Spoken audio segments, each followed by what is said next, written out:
Bonjour tout le monde et bienvenue. السلام عليكم أعزائي التلاميذ من جديد. dans cette vidéo je viens d'expliquer le bilan d'apprentissage بالنسبة للشابتر ديال numéro 2 في le deuxième semestre ديال le système musculaire. Alors les muscles squelettiques se sont caractérisés par trois propriétés. L'excitabilité, la contractilité et aussi l'élasticité. إذن les muscles squelettiques العضلات الهيكلية فهي تتميز بثلاث خصائص أو خاصيات. الأولى l'excitability اللي هي الاهتياجية، ضروري نعقلوا عليها بأنها اهتياجية، excitability جات من exciter. ثم qui est la faculté de percevoir un stimulus et de répondre. l'excitability أن العضلة الهيكلية قابلة للإهاجة واستقبال الإهاجة، وبالتالي فهي تستجيب بالتقلص أو التمدد. وهنايا كنتكلموا على l'excitability. Deuxième propriété ce qu'on appelle la contractilité القلوصية. أغلبية التلاميذ كيكتبوا كيكتبوا التقلص ليست خاصية، فإن كنسموها بالقلوصية، أن العضلة الهيكلية عندها القدرة ديال التقلص بعد إهاجة فعالة. كي لا كاباسيتي دو سو كونتراكتي سويت أ اون اكسيتاسيون بيان سور تكون افيكاس فعالة، إهاجة فعالة. بالنسبة للخاصية الثالثة تخوازيام بروبريتي اللي كتميز بها هاد لي ميسكول سكوليتيك، هاد العضلة الهيكلية، ليلاستيسيتي. بعد مجموعة من التجارب كنلاحظوا أن العضلة ملي كنثبتو عليها واحد الكتلة ثم كنزيلوها ومن بعد كنثبتو عليها كترجع العضلة الطول ديالها الأصلي. وهنا كنتكلموا أن العضلة فهي مرنة، تتميز بخاصية ثالثة تسمى المرونة. ما معنى المرونة؟ l'excitabilité, l'élasticité ou la possibilité. كتسمى أن العضلة الهيكلية قادرة على استرجاع طولها الأصلي بعد تمدد معين. l'élasticité ou la possibilité كتسمى un muscle squelettique de reprendre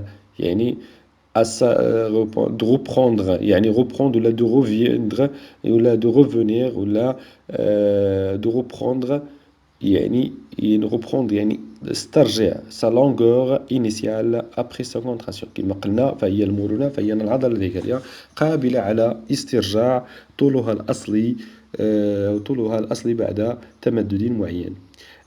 ثم نمر لو تيسيو مسكولير، النسيج العضلي est composé par un ensemble de cellules musculaires، مجموعة من الخلايا العضلية appelées aussi les fibres musculaires، ألياف عضلية.